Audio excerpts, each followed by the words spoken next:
boys, to Newt Scamander. to episode 7.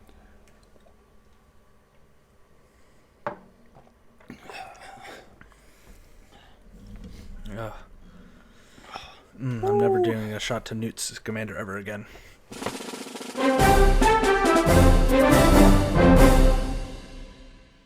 Welcome back, everyone, to Podland. This is episode 7, where we talk about Fantastic Beasts and the Secrets of Dumbledore. You guys like what I did there? What are his secrets? Yep. Whoa. I'm joined, as always, by good friends Nick and Ian, along with myself, Jason. How you boys doing? I'm doing, well, you know what? I could be doing better. I woke up to snow today. Oh. So, and it's... As did I.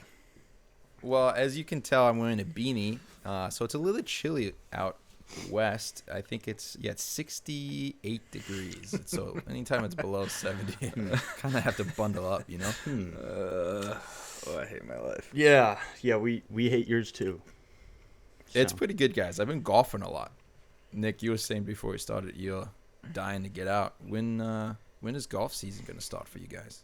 I mean, in my heart, it's already started, but the Michigan weather is not catching. Like, I was so excited to get out this past weekend because I had a long weekend, and the high was like 31 all weekend. I was like, this sucks. Yeah, hopefully it's supposed to warm up later this week, so hopefully by next week we'll be hitting the links and catching up score-wise with you, Jason. So. Oh, you guys would catch up in no time. I'm not playing very well. I'm trying to. I've never played well, so. Nick, you've had fun, okay? That's the most true. important thing. That is true. Nick, is it just me, or I'm looking at Ian's background? I feel like he gets a new pop toy every episode. Oh, like God. that stack. The tower seems to keep growing. The tower is yeah, it's growing. You didn't have to say that, but now I have to keep it going. Soon it's going to be out of the frame. No, that's good. I added the Batman on top, so Nice. in celebratory of it dropping on HBO Max today, so everybody can go watch that. So Is it today? I thought it is was today.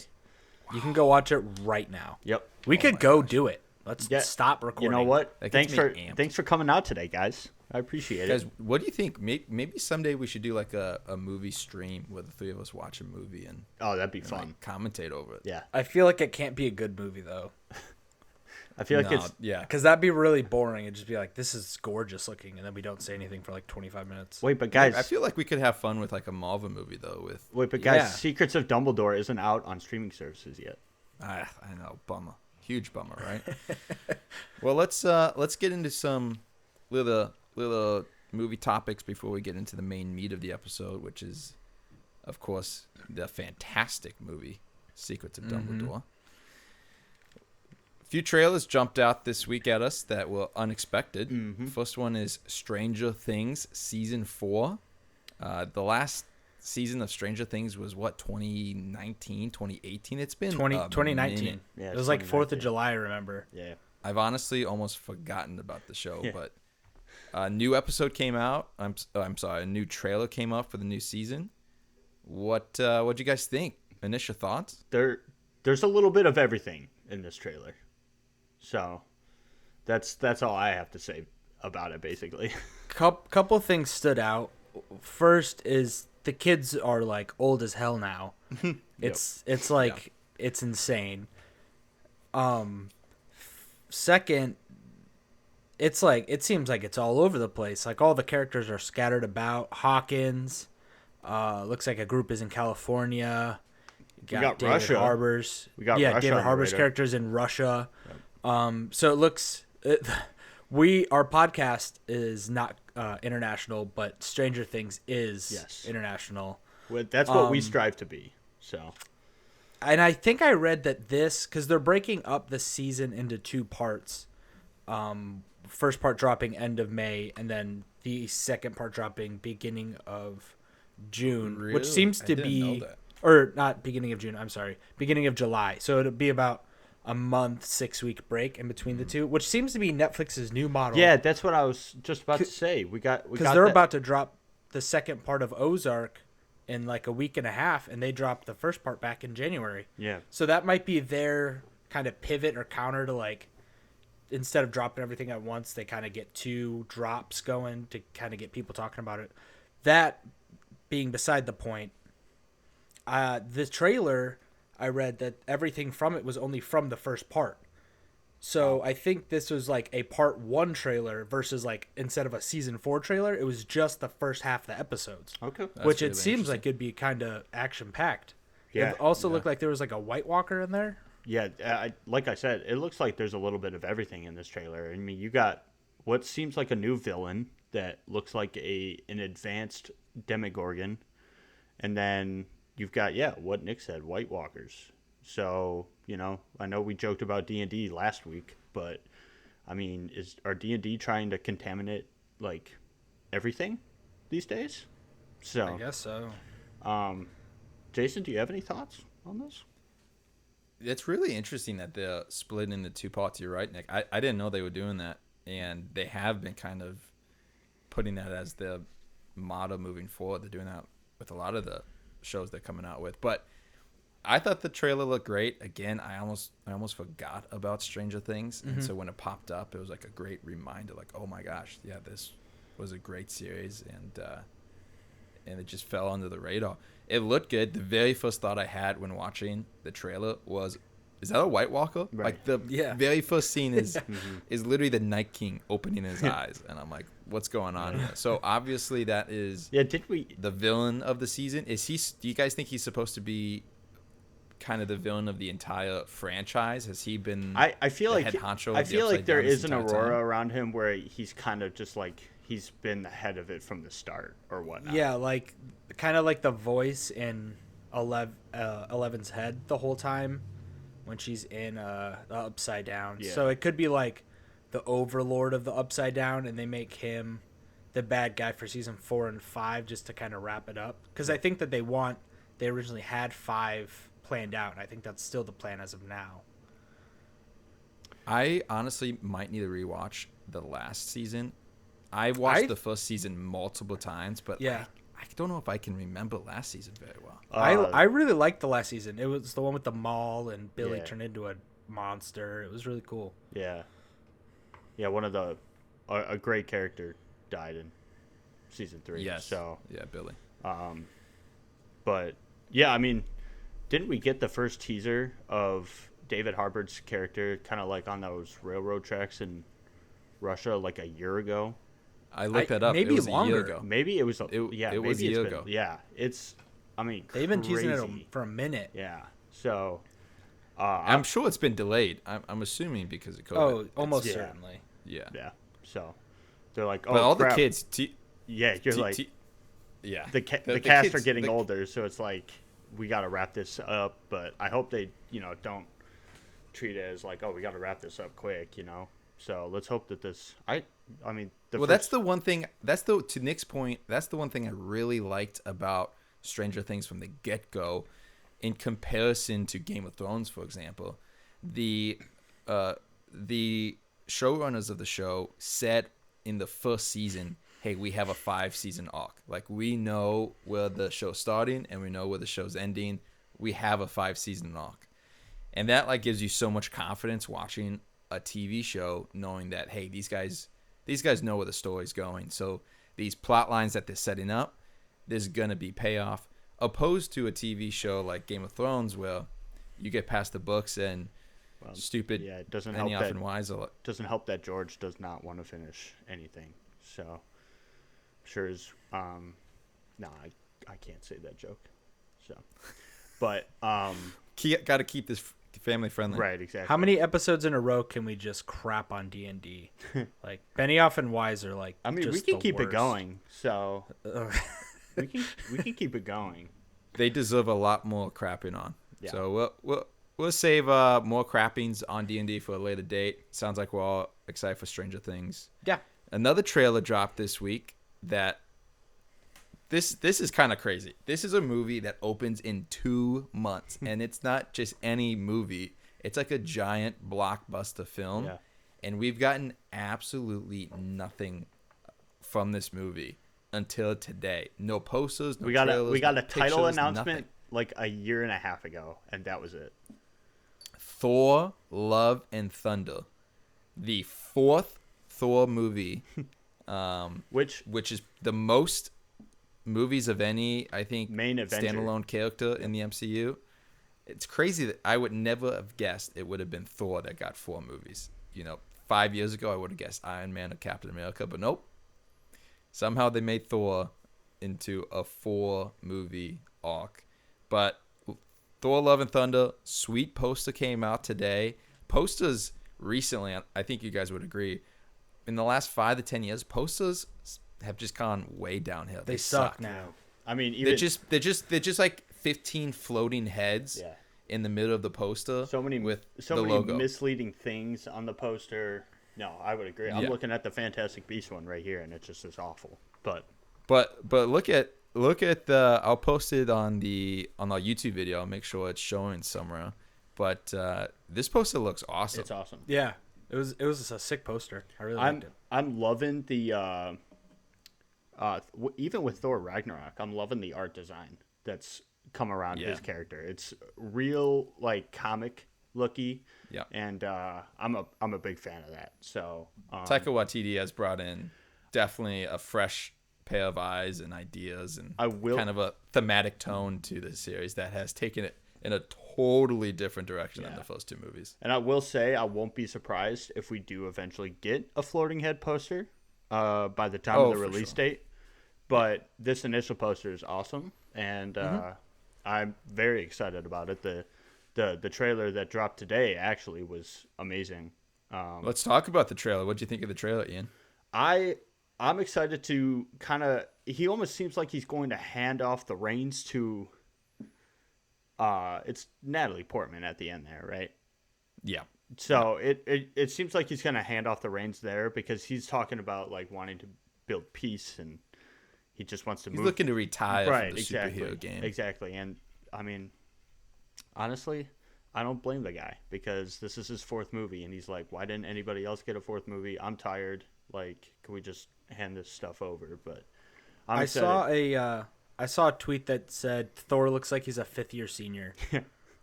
Yep. That's funny. But I love Taika Waititi's Thor Ragnarok adaptation. That's obviously, I think, in my opinion, the strongest Thor to date.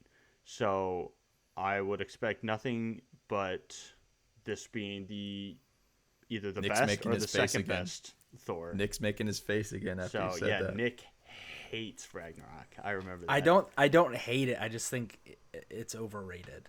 Okay. I don't think it's that good. Okay. But that's fine. But I'm excited. Obviously, the return of Natalie Portman in these Thor movies is going to be huge, and it's going to draw a lot of people to the theater.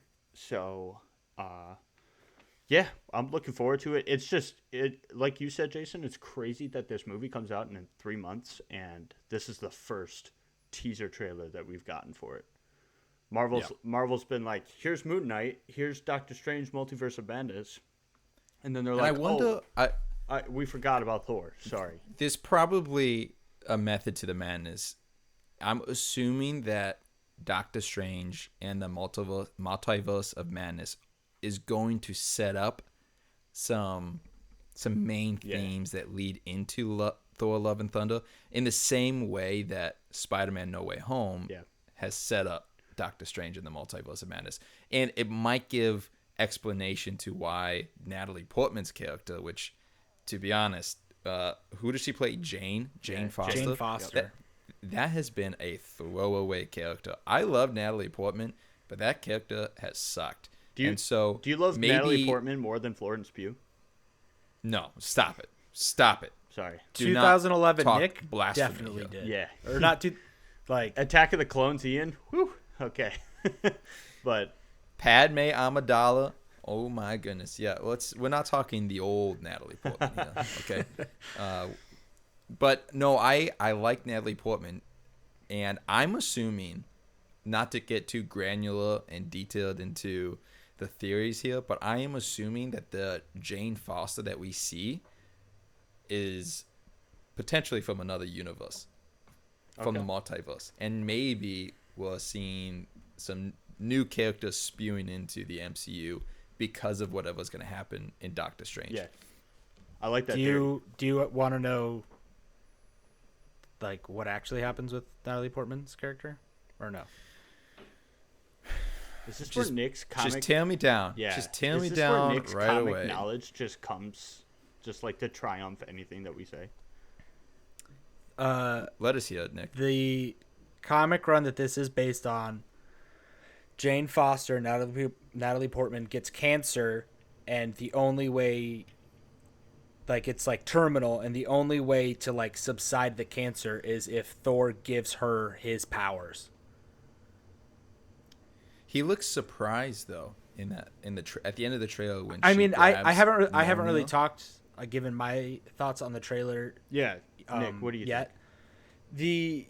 It really it was like a minute 20 seconds. It just looks like it's stuff from like the first 30 minutes. Like we didn't get any Christian Bale, we didn't get any Russell Crowe, we didn't get it looked very. We did get Russell Crowe. We did get Russell Crowe. Was he in it? Yeah, Like he was in it for a scene. Yep. We saw the back of him as Zeus. Oh, okay. I take it back. We got half of Russell Crowe, but no Christian Bale. Yeah, I'm not getting super invested. I'm guessing that a full trailer's not going to come out until after Doctor Strange. It honestly might come before it. Like they might just throw it in with the release. That way it just kind of bridges the momentum, because as soon as Doctor Strange dies out in theaters, Thor will be out like beginning of July. I think it's July 8th. Maybe the full trailer would be an end credits scene for Doctor Strange. Similar to how Doctor Strange trailer was the end credits of Spider-Man. Yep. Yeah, that's true too. I mean, it looks good, looks colorful, looks very Taika Waititi-ish. My only complaint from Ragnarok was like the humor was like maximum overload, and I got exhausted at a certain point. It was just too much. If it's toned down, because I do love Chris Hemsworth as Thor, it looks like he'll be more subdued as like peaceful Thor. So it looks good. I'm excited for it. I think I might be more excited for that than Doctor Strange. I think. I am getting a little sick of the trailer, but I think that's just because it's playing before every movie that I'm seeing. Yeah. So I don't know. Yeah, I'm looking forward to it. I think Ragnarok is Thor's strongest movie, but I mean that's not really much to say because the first two were really just mediocre. Did you prefer the first two Thors to Ragnarok, Nick? If I were to rank them, I would go Thor, Ragnarok, Dark World. Okay. As long as Dark World is last, I think. Dark World is last. There's no redeeming qualities. Thor really 2 there. is one of the worst movies of Thor the 2 MCU. is like the worst MCU movie out there, I think. Yeah, I agree. Some people like it though, which is shocking. Yeah. I mean, the one redeeming part of it was like peak Loki Thor chemistry. Like the way they bounce off each other was pretty hilarious, but overall the movie was kind of. I think that's the only redeeming quality of that movie. So yeah, I would say so. Well, Thor: Love and Thunder. It sounds like we're all excited for it. July 8th, coming up real quick. Less than 3 months, like 2.5 months. So that's gonna be a fun one. And then last but not least, I'll be honest, guys. Nick, you write the show notes. I don't know what this movie is. I watched the trailer literally as we were waiting for Nick to set up his video. I'm with Jason on that too. Crimes of the Future. Nick, can you just kind of lead us off here and tell us a little bit about this movie? Yeah. So they announced the actually I have to undo something I said last week. I mentioned that something I was excited for upcoming was a David Lynch movie debuting at the Cannes Film Festival. That is not happening. That somehow he like debunked it. There's no secret movie. I'm devastated. Whatever. The actual film list for the Cannes Film Festival came out, and with the David Cronenberg movie Crimes of the Future was announced along with the trailer for it, which we were watching. David Cronenberg is a fantastic director, very method, kind of a slower director. He does like some 80s body horror stuff with like The Fly. But this is his first movie in almost a decade, I believe. Looks really cool. Sick cast. Leah Seydoux, Viggo Mortensen, Kristen Stewart. It looks kind of grungy and gross. I was gonna say looks cool. I'm not sure about cool, but it looks interesting. So looks weird. Yeah, that's for sure. That's all I'll say about it. Looks weird. Yeah, with Jason, I watched it seconds before we started recording, and I was in disbelief the whole entire. I was confused watching the trailer just because I was like, what is happening? And the description for the movie is a deep dive into the not so distant future in which humankind is learning to adapt to its synthetic surroundings. This evolution moves humans beyond their natural state and into a metamorphosis which alters their biological makeup. Okay. I don't know. I can't say that has hooked me. I don't think that the trailer hooked me, nor does that description hook me. But the only thing I will say about it is I would be drawn to seeing Viggo Mortensen, the King, return once again. Our Captain, our King. And how do you pronounce that girl's name? She was in the James Bond movies. Leah Seydoux. Leah Seydoux. I like her. Seydoux. Yeah, I do too. Yep. So I'd go to see her too. All right, Nick, why don't you lead us off on our flagship topic, something that we're all stoked to talk about. Are you guys excited? Let's get this energy up. Come on. Ooh, Let's get a chant. Fantastic Beasts. Fantastic Beasts. Let's talk about some wands. Cue the Wizarding World wizards. Right, everybody. This week we watched Fantastic Beasts, The Secrets of Dumbledore, the third entry into the Harry Potter spin-off prequel franchise. It's a smash hit with everybody. The description of the movie: Albus Dumbledore assigns Newt and his allies with a mission related to the rising powers of Grindelwald. Right, guys? Remember Grindelwald? Yep. I remember Johnny Depp. Let's forget go. everything All right, you know. Let's Kidding. Sorry. let's just rip the Band-Aid off. I don't think any of us really enjoyed it. I enjoyed it within the context of the franchise. I think this is maybe the best one, which isn't saying a whole lot. I really didn't care for the first two.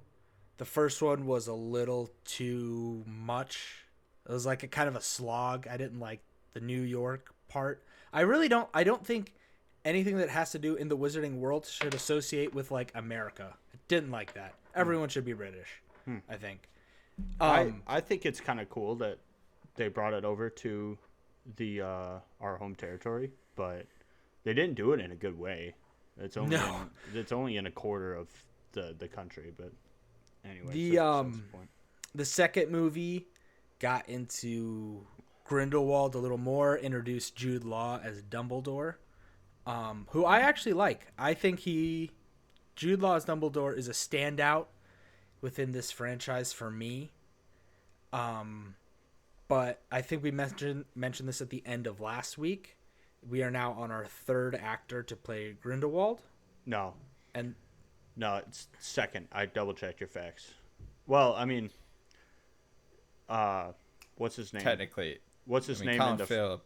Colin Farrell was Grindelwald though. That was Grindelwald. Yeah, but he transformed into Johnny. Right, he but was he was just disguised as. He was Grindelwald. Yes, but no at the same time. He was. I mean, this is the first change of actors that was unforeseen. Yes. Colin Farrell to Johnny Depp was planned. Yes. But I mean, Colin Farrell still portrayed like we're counting it.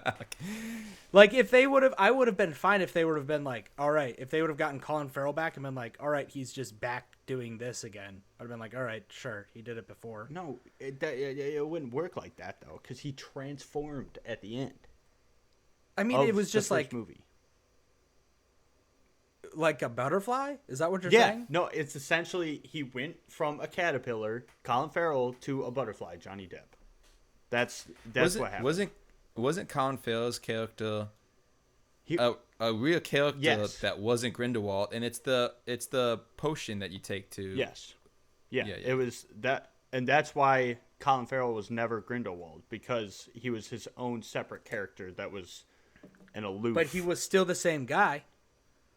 Yes. We're getting stuck up on this. We're getting stuck up on this. Because in Chamber of Secrets, when Harry, Ron, and Hermione take the Polyjuice potion and they transform, they're still Harry, Ron, and Hermione. They just are in different bodies. Yeah, but when you go to Colin Farrell's like listing on the first one, it's a completely different character. Johnny Depp is listed, but it's the same. It's the same character within the movie. Let's run it back to general. All of that being said, I think Third Time is the charm, and they really knocked it out of the park with this Grindelwald. Mads was excellent as Grindelwald, and I thought his chemistry with Jude Law was great. Unfortunately, there's not a whole lot there. No. Depth-wise, yeah. But in terms of scenery, there's not a lot there. They're almost separated for a lot of the movie. So I'm going to kick it to Jason. I know you're about to see red. What did you think about Fantastic Beasts and the Secrets of Dumbledore? The alarms are going in his head right now. Gentlemen, this movie was horrific. This was a terrible, terrible film. I was watching this film. It shouldn't even be called a film. I was watching this little movie, and all I could think about while I was watching it was how I felt watching The Rise of Skywalker, the last Star Wars sequel movie. It was the exact same feeling, which was, this seems like just a retread of a lot of old ideas in previous movies, but done not even half as good. It's almost lazy how they just chucked on the script, past ideas. They just regurgitated it, and they didn't do it well at all. And it's just cringy watching movies like this, where it's not bold enough to say anything new or to push into new territory. It can only rely on the past material and just spin it in a slightly different way, but not as good.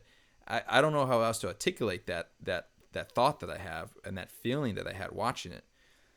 But the entire movie, I just felt like the dialogue was really cringy. I thought that the plot lines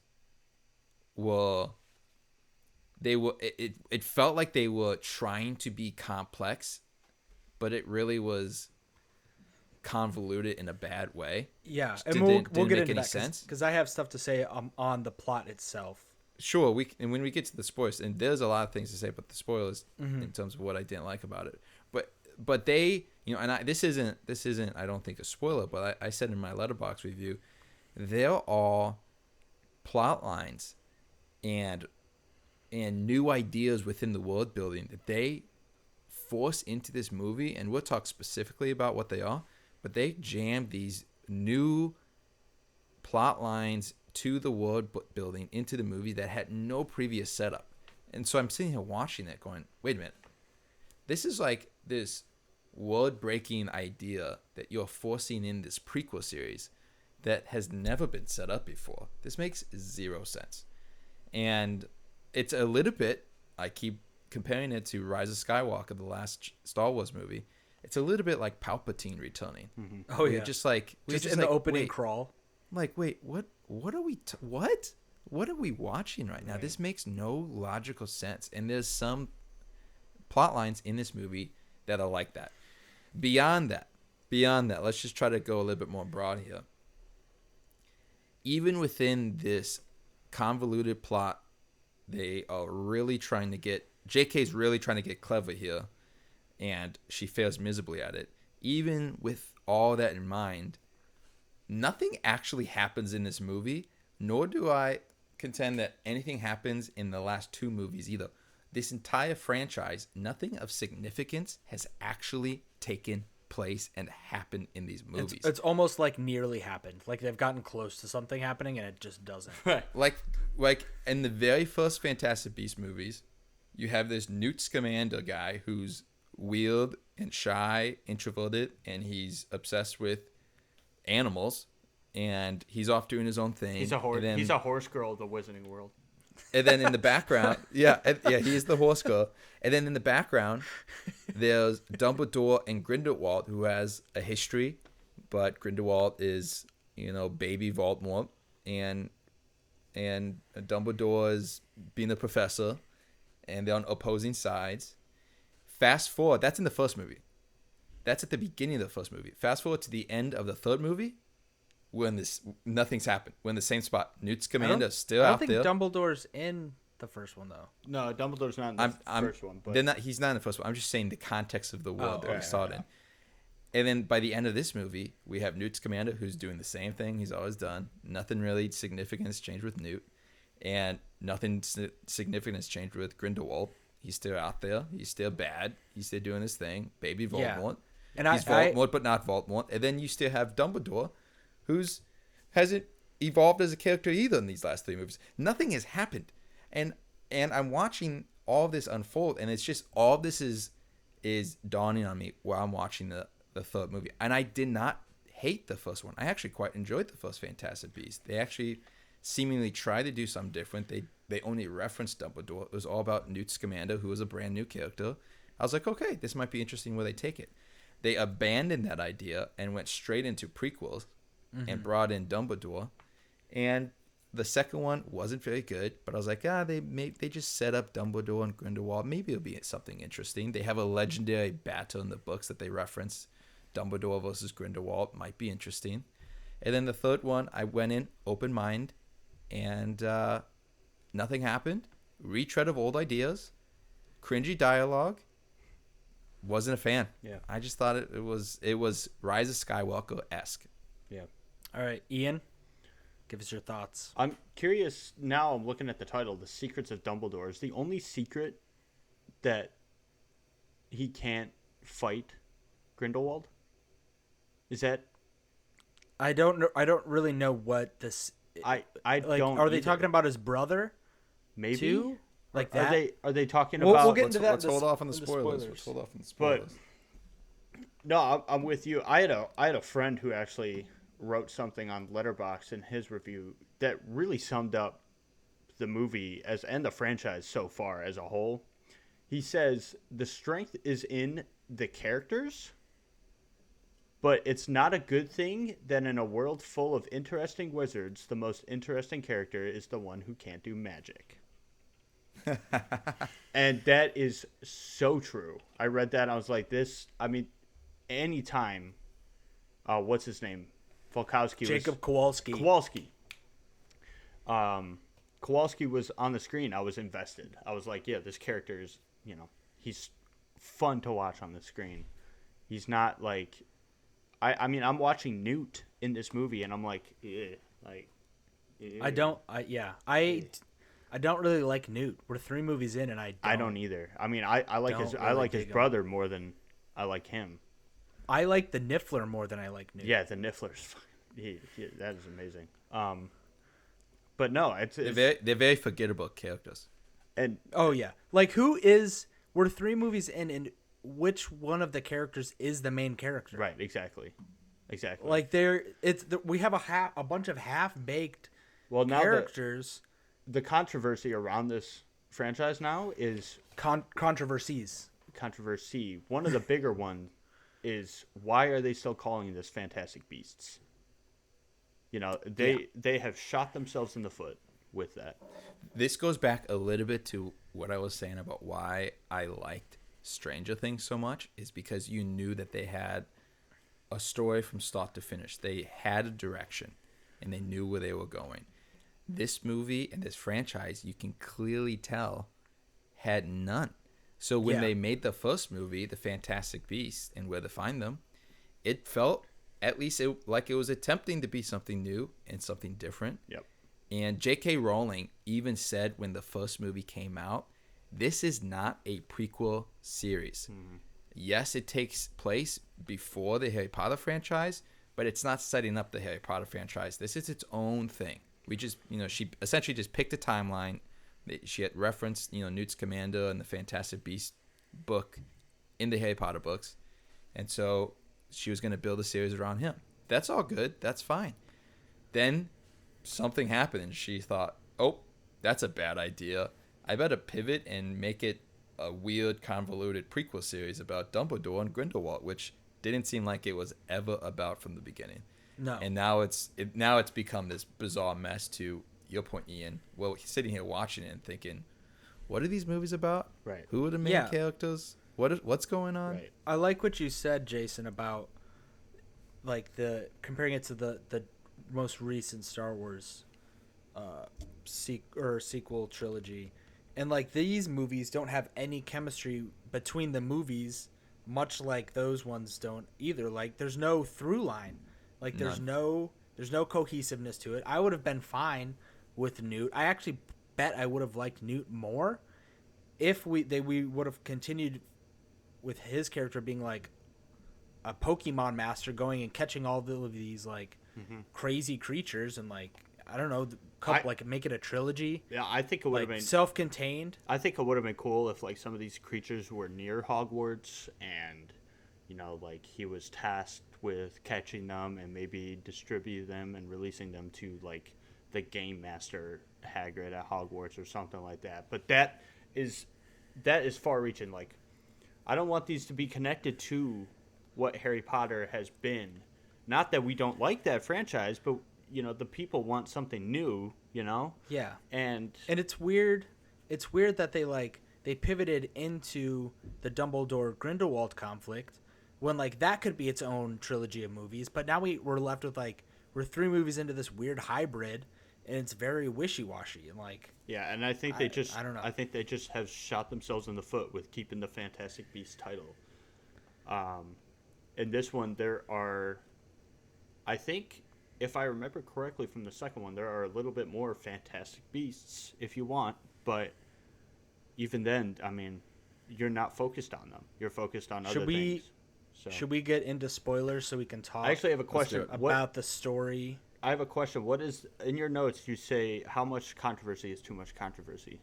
What do you mean? I was just talking about Ezra Miller and J.K. Rowling and Johnny Depp and all of that stuff. Oh yeah. The normal stuff that a franchise shouldn't have, but this like a franchise shouldn't have one of those controversies, and this one has 3.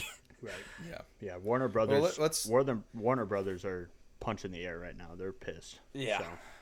Let's dig into the spoilers. So let's get into the spoilers. The basic structure of the story.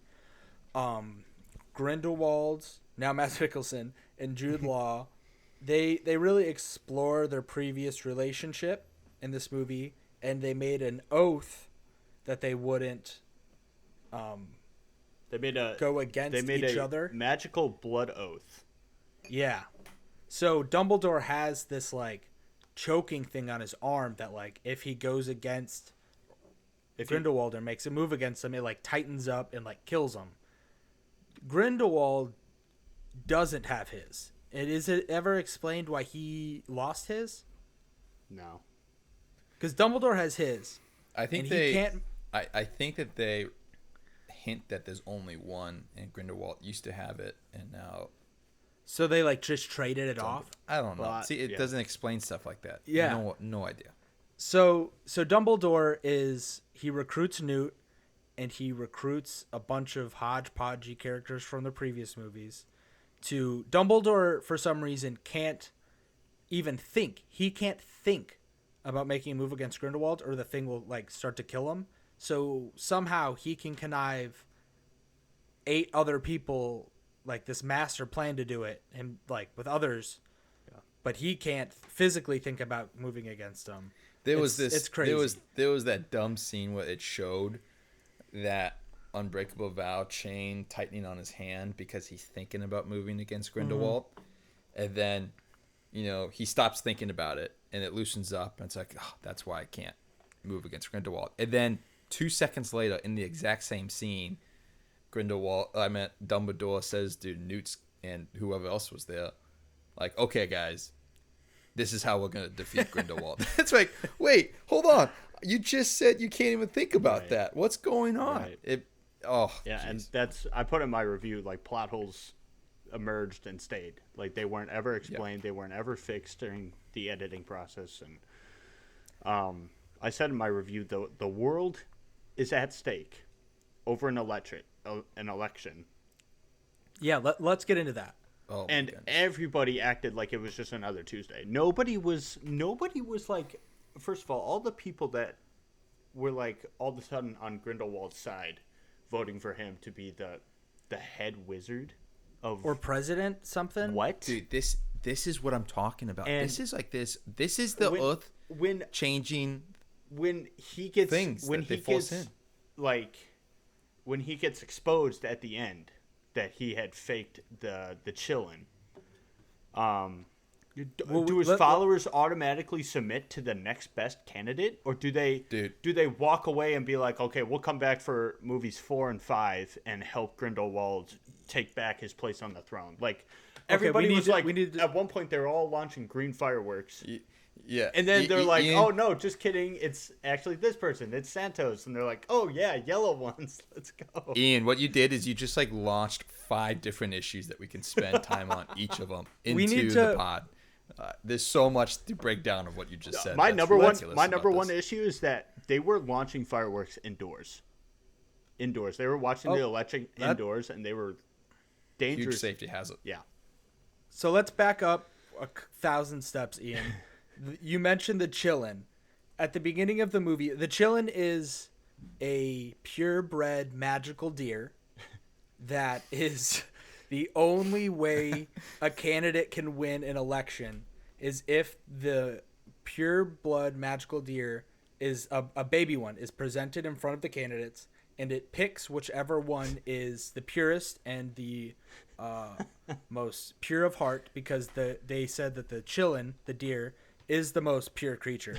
So at the beginning of the movie, Newt is giving birth to a chillin'. Newt is not giving birth to it. Newt gives birth. He is helping a chillin'. He is the father of the chillin'. So the chillin', is giving birth, and he gets attacked by the Death Eater Grindelwald cult. And they take the chillin' back, and they kill it, and then they make it a zombie chillin', and they were just gonna present it to everyone at the election and being like you said, Ian, like present the zombie chillin', like, oh, of course this chillin' that Grindelwald presented isn't gonna pick Grindelwald. Right. Yeah, obviously. But then, the chillin' had twins, guys. So there's another chillin'. And the chillin', the pure blood chillin' saves the day. Yeah, well, guys, I need a couple minutes to dig into this. Yeah, I need a couple minutes. I mean, are you gonna talk? I want to say, are you gonna talk Ezra Miller? No, Ezra Miller is the least of this movie's concern. Well, his character they set up is a groundbreaking reveal at the end of the last one, and then they copped out of it. Yeah, very bizarre, very bizarre. They set him up to be a Dumbledore, and then in the movie, it was just haphazardly mentioned. No build up, just confirmed yep, yeah, you're a Dumbledore. Well, Again, no previous references to that whatsoever. Just out of nowhere, anticlimactic. At you're the Dumbledore. end of the second, okay. they were like, okay, Grindelwald brought credence in, and he was like, yes, you are a Dumbledore because you have a connection to this phoenix. And it's a cliffhanger, and you're like, oh, snap. He's like Albus's younger brother, like he's a Dumbledore. In the movie, they pivot, and they're like, just kidding. He's Aberforth's son. Right. He's not even. He's Albus's nephew. Right.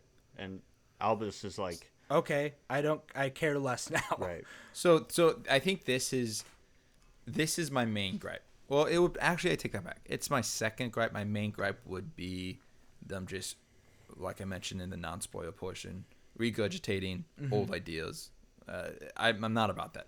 George Lucas had a great interview that I recently saw where he said, hey, when I made the prequels, you can think whatever you want about the prequels. You cannot discredit me for trying to go and make something new. It's new. This still, to your point, Nick, was a thread line. It led into the originals, but it was new. It was different planets, different themes. It was new. This franchise makes the prequels look like The Godfather. honestly. Yeah. Oh, for sure. So my second gripe would be all this super confusing plot lines that were never set up. So the Ezra Miller character is a great example. He is a character that was never ever referenced in the past. Just completely shoved in out of nowhere. It's like there's no setup for this. This makes zero sense. That whole character's arc, bizarre, very confusing, anticlimactic, didn't make sense. Yeah, he's like on top of that, you guys were mentioning this like election. Election for what? What are we talking about here? We've only ever known of the Ministry of Magic. Yeah. Right. And then all of a sudden, it's like wait, head wizard of the world. Wait, head. Yeah, dictator, wizard, like king. That's what I thought Cornelius Fudge was. Yeah, right. Yeah. So all these separate Ministry of Magics are like, what are they in comparison to this? Yeah, Frederick.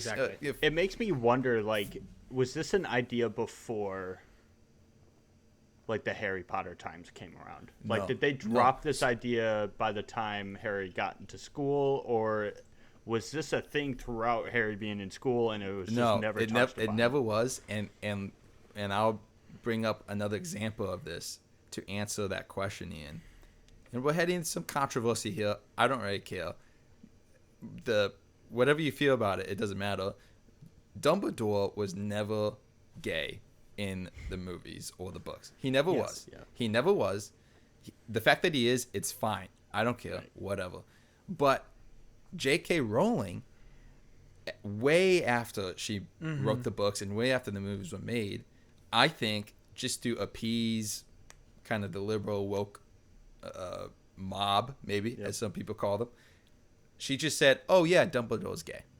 She just kind of said it. Yeah. She monetized social issues, basically. And so that's an example of what she's doing here. Well, take this president wizard of the entire world or whatever.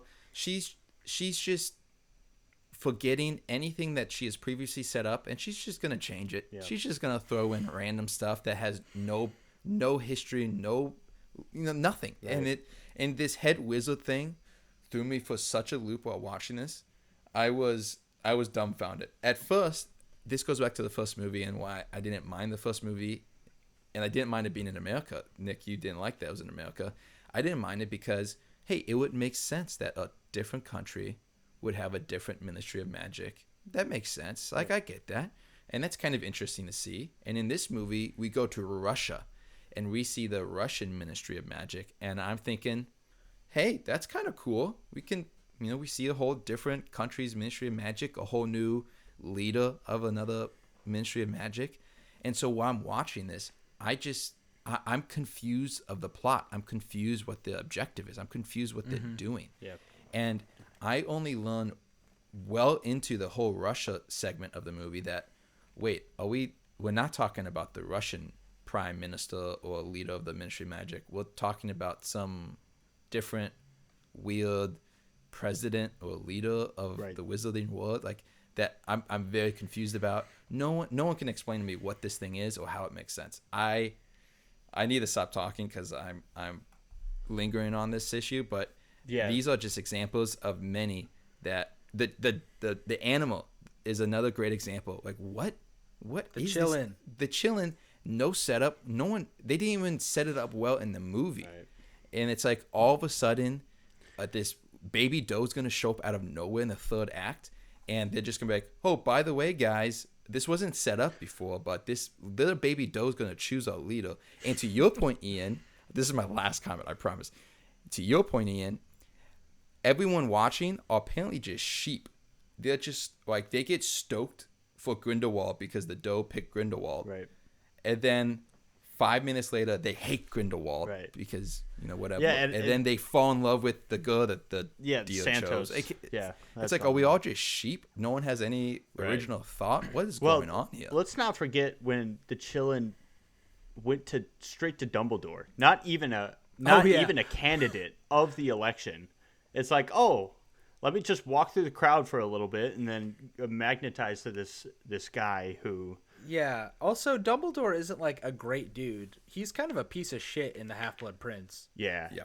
So like he's definitely gonna like offer up Harry as a sacrifice. Yeah, like, yeah, 100%. Definitely. So he is not, and and that's he killed his sister. it's evident like, in the that film. whole thing. He was fighting with Aberforth, and a spell rebounded. It sounded like and killed their already dying sister.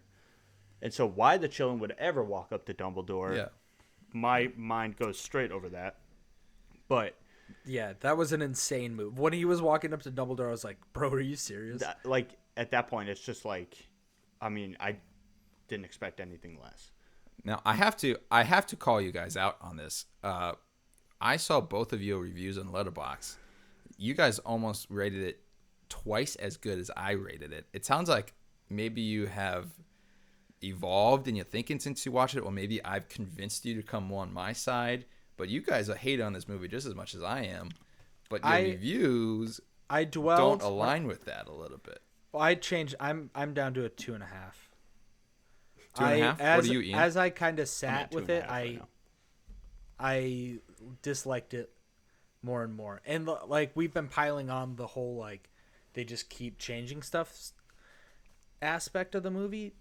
There's a part in Harry Potter 7 where it's implied that Grindelwald used the Deathly Hallows symbol as like his cry, and in this movie, Homie's logo is just like 2 G's. Yeah. Like it's just 2 G's back to back. Well, it's just so inconsistent, and I think that's just a common theme with this franchise. I think it's just like, at this point now the question is, do the other two get made? What are your guys' thoughts? I feel like I have a prediction. Go for it, Nick. Post spoilers. Let me just get this off really quick. No. What are the other two going to present different from this film? So the duel that is like talked about, the legendary duel between Dumbledore and Grindelwald, that's mentioned in Deathly Hallows, it happens at the end of World War II. This movie takes place in 1930. So if these two movies get made, we have to cover 15 years. 15 years we have to cover. And like I feel like they felt like this franchise was dying, so they added a battle or duel between the two at the end of this one. That's like, it looks fine. Honestly, all the magic in this movie looks fine. They're just kind of throwing stuff at each other. It's like not. I feel like they could get away with being like they did their duel, sorta, but like they didn't, and the timeline doesn't match up if you think about it. I don't think that they're gonna get made. I'm kind of siding with Ian. I think that this franchise is pretty much done. I do think something is going to get made, but I don't think it's going to be 2 movies. I think they're just going to. You think they're going to wrap it up in 4? Yes, I think they're going to condense it into one more movie. I think it opened at 43 million, which was the lowest of the 3, but I still think it'll probably net them a profit, and I think it's still lucrative IP property, and I think that they will probably want to finish this up before eventually making something else. I'm assuming they're going to make more Wizarding World movies. Oh, almost certainly. And they're not going to want to leave this hanging. So I predict they're like, hey, we've missed on this. Let's wrap it up in one. Let's put the big duel at the end of the last movie, and let's just get out of here. I was. Go ahead. I was just going to say, and I think that would actually be a good decision for them, and it actually might work out to be an interesting movie, because the one pro that I have of this movie, the one good takeaway, is I actually did think that the wizarding battles were very enjoyable. I quite enjoyed them. Yeah. The Dumbledore and Ezra Miller's character, what's his name, Credence. That little scene where Dumbledore he just fools with Credence. Yeah. I mean, he was in complete control, and he smokes him, and that was visually very fun and very impressive, and I like that. So if you just make one last movie and the whole third act is Dumbledore and Grindelwald doing that could just be visually very cool. Yeah. And hey, we know it's not going to be a great movie, a great finish, because they just had a terrible setup, but finish it out and at least give us a cool visual battle of Grindelwald and Dumbledore. I'll take it. Yeah. Yeah. So let's give our scores here. I came out of the theater with a 3. Over the weekend, I thought about it and just a lot of stuff didn't sit right with me. 2.5. I think it's the best of the franchise, but that's not saying a lot. Ian, let's throw it to you. I give it a 2.5. I think there are some redeeming qualities, such as the wizard fights. I think in this day and age, compared to when the Harry Potters came out in early 2000s and whatnot, it's hard to miss on those. So props to them for at least hitting in that area. But in terms of storyline and interesting characters, like I said before, the most interesting character is the one that can't do magic at all. So I'm keeping this at 2.5 right now. So, and Jason, Jay, yeah, I have it at a very strong 1.5. Where does this one fall for you with the other 3? Like, how would you rank them? I would rank them in order of release. I think the first one was the best, Fantastic Beasts and Where to Find Them. And then I do think there's a considerable drop-off to The Crimes of Grindelwald, which is the second movie. And then another big cliff drop-off to the Secrets of Dumbledore. Another point for me that I didn't mention is I was already out of it when... I mean, I love Mads Mikkelsen, but Johnny Depp really sold Grindelwald for me more than Mads did in this movie. And I think Mads is self-aware of I'm going into this franchise that's not doing well at all, and it's kind of falling apart brick by brick, and I'm gonna play this character, I'm gonna get the money at the end of the day, and then I'm just gonna walk away. So you like Johnny Depp's Grindelwald more than Mads? Yes, 100%. That's insane. That's an insane thing. I think Johnny Depp's Grindelwald was much more menacing, and I think he and Dumbledore's charisma in the second movie was a lot stronger than in this one. So I don't know if I agree with that either, but I personally like Johnny Depp a lot, and it's very jarring for me personally seeing actor changes. Yeah.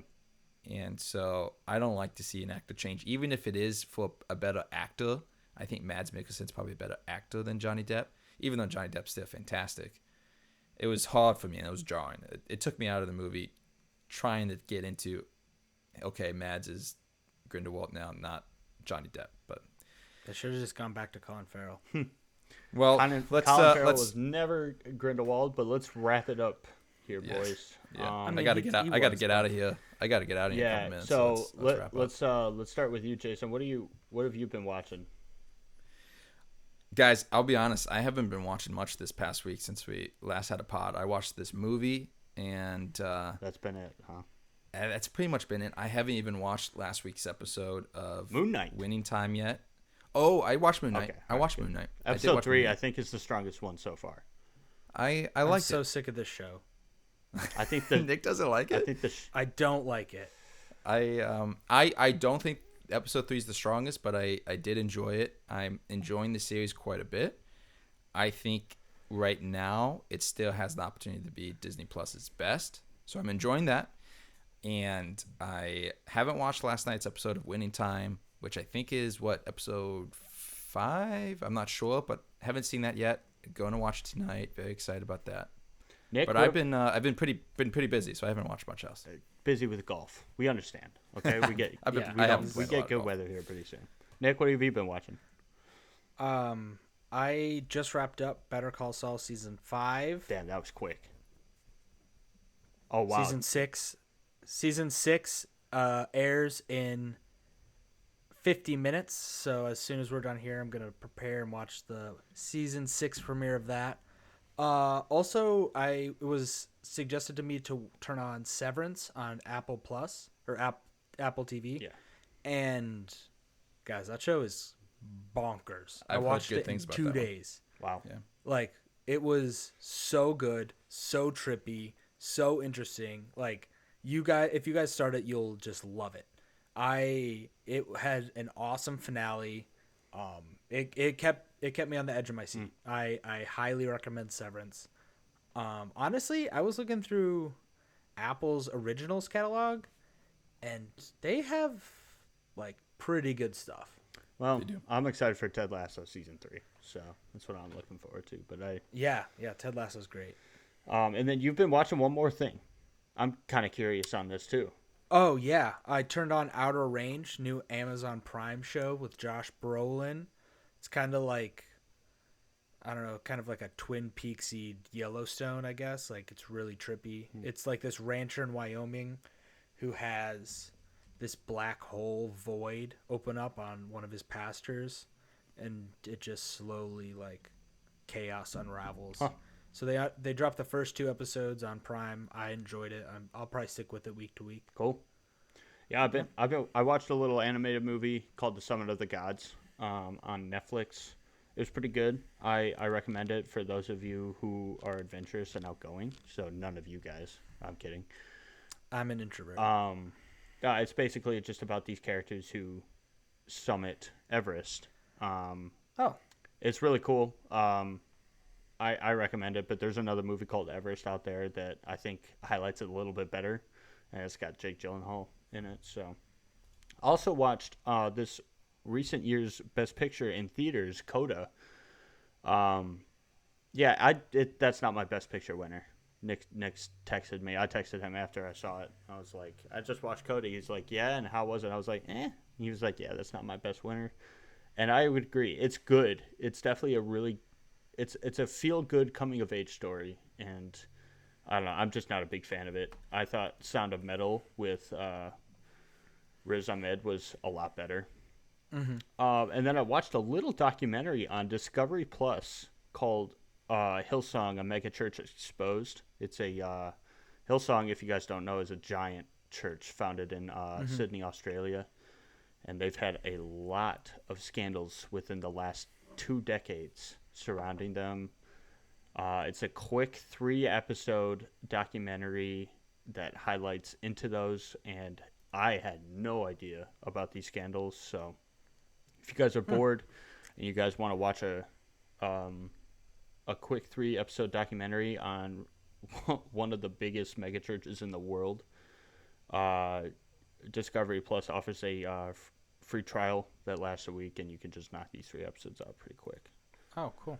I actually think Discovery Plus is getting bought by HBO. I think you're right. So I'll just wait until it's part of my subscription. Yep. I think it's the other way around. Discovery is buying HBO. Whoa. Well, at some point, if I wait long enough, that will just appear for free, right? There you go. Yeah, I think so.